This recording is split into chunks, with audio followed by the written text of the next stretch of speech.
Sayang tong ating kuna. Ay, bablog. Sir, sana ba ang nagawad mo? Ayan, at ang hindi na nga po makain, ibinalot na.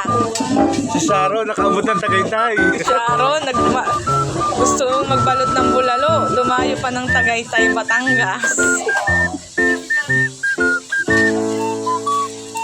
Balutin mo pa, Sharon. Oh. Ayan. Nalot. Ito naman pong isa nagpipilit.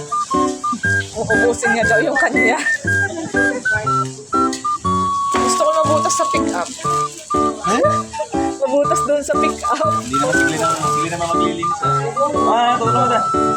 Tatay dalang may termos. Oo. Oh, para kami pagat kasi na yan. Alam mo ha, sabaw pa.